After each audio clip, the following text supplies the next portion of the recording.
the next season. Chapter 14. So we already finished chapter 13. We're at chapter 14. The impression of increase. Right? So the impression, what they mean by by impressing things, it's impressing it from your mind into reality, or putting a thought on something. Whether you change your vocation or not, your actions for the present must be those pertaining to the business in which you are now engaged. You can get into the business you want by making constructive use of the business you are already established in, by doing your daily work in a certain way. The relationship I'm about to form and the businesses I'm about to get into and the success I'm going to achieve is all because of the jobs that I've had. And I understand that. And the only way that I'm able to cultivate the relationships that I'm cultivating now and building is because of the work that I'm doing now. And insofar as your business consists in dealing with other men, whether personally or by letter, the key thought of all efforts must be to convey their minds the impression of increase. Increase is what all men and all women are seeking. It is the urge of the formless intelligence within them seeking fuller expression. The desire for increase is inherent in all nature. It is the fundamental impulse of the universe. All human activities are based on a desire for increase. People are seeking more food, more clothes, better shelter, more luxury, more beauty, more knowledge, and more pleasure. Increase in something, more life. Every living thing is under the necessity for continuous advancement, where increase of life ceases, disillusion and death set in at once. Boom. Man instinctively knows this, and hence he is forever seeking more. The law of perpetual increase is set forth by Jesus in the parable of the talents. Only those who gain more retain any. From him who hath not shall be taken away even that which he hath. I'm so glad I read that now. Because I've been reading about stewardship.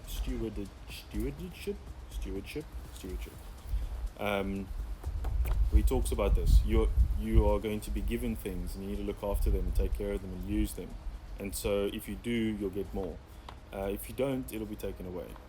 And so the law of perpetual increase set forth by Jesus in the parable of the talents. Only those who gain more retain any, from which him who hath not shall be taken away even that which he hath. Okay? So if you don't use what you have, it will be taken away from you. The normal desire for increased wealth is not an evil or reprehensible thing. It is simply the desire for more abundant life. It is aspiration. And because it is the deepest instinct of the natures, all men and women attracted to him who can give them more of the means of life. Right? So we see that in society today. Right? It's a little bit different, but that's what he's talking about. In following the certain ways described in the foregoing pages, you are getting continuous increase for yourself, and you are giving to all whom you deal. You are a creative center for which increase is given off to all. And so remember in the previous chapters he speaks about how you can only really give to people if you have. Right? And the more you have, the more you can give. Be sure of this and convey assurance of the fact to every man, woman and child with whom you come in contact, no matter how small the transaction, even if it be only the selling of a stick of candy to a little child. Put into it the thought of increase and make sure that the customer is impressed with the thought. Convey the impression of advancement with everything you do, so that all people shall receive impression that you are an advancing man, and that you advance all who you deal with, or even to the people whom you meet in a social way, without any thought of business, and to whom you do not try to sell anything. Give the thought of increase. You can convey this impression by holding the unshakable faith that you yourself in the way of increase, and by letting his faith inspire, fill, and permeate every action. Do everything that you do in the firm conviction that you are an advancing personality and that you are giving advancement to everybody. Feel that you are getting rich, and that in doing so you are making others rich and conferring benefits on all. Do not boast or brag of your success, or talk about it unnecessarily. True faith is never boastful. Wherever you find a boastful person, you find one who is secretly doubtful and afraid. Simply feel the faith, and let it work out in every transaction. Let every act and tone and look express the quiet assurance that you are getting rich, and that you are already rich. Words will not be necessary to communicate this feeling to others. They will feel the sense of increase when in your presence, and will be attracted to you again.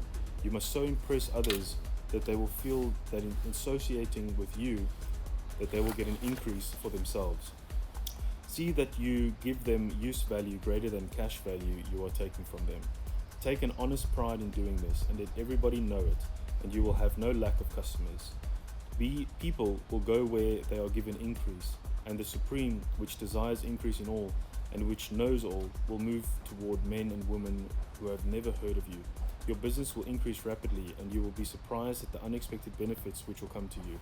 You will be able from day to day to make larger combinations, secure greater advantages, and go into more congenial vocation if you desire to do so.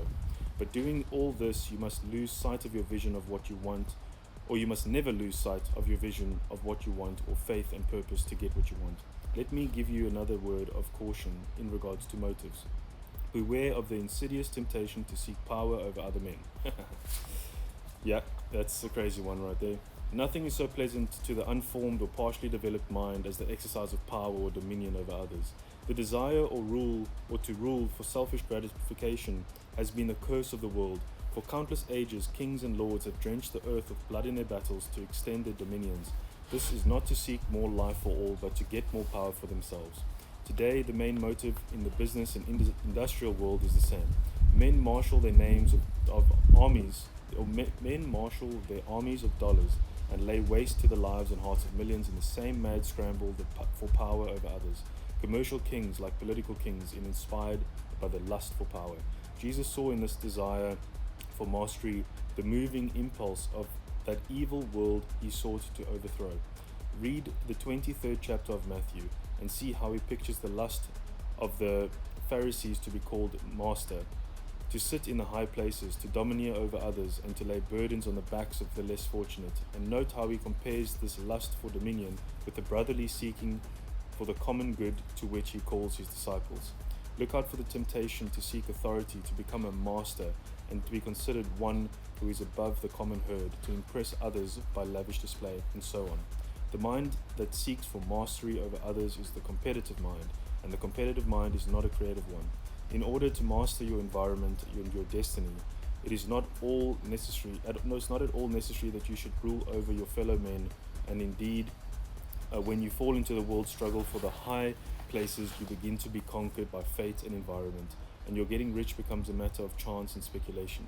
Beware of the competitive mind. No better statement of the principle of creative action can be formulated than the favorite declaration of the late Golden Rule, Jones of Toledo: what I want for myself, I want for everybody. I'd say that for me, that's something that I want.